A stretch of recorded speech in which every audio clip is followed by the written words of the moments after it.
Une vingtaine de mètres cubes issus de la production annuelle de cette graniterie finit dans vos verres. Vu la taille d'un glaçon, l'extraction est moindre pour la deuxième carrière de France.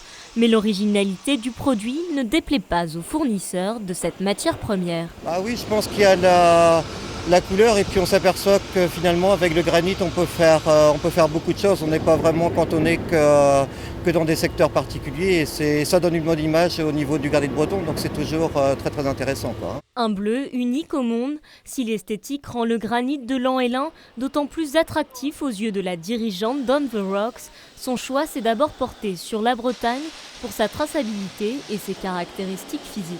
Le granit de Bretagne est le seul à avoir une densité et une dureté suffisante pour pouvoir en faire des glaçons.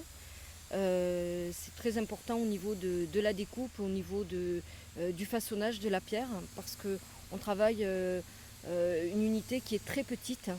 Et donc on a besoin de ces qualités et c'est pour ça que le granit bleu de l'An-et-Lain a été choisi. Et aussi pour son grain fin qui donne un côté esthétique très apprécié.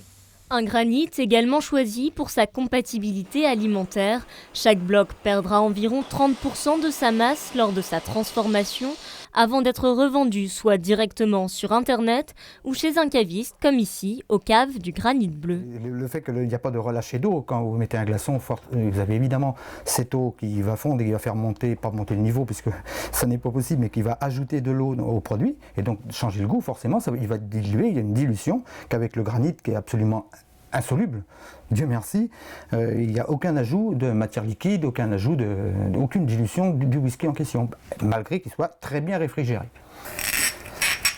On a le droit de le goûter ? À vous l'honneur. D'accord.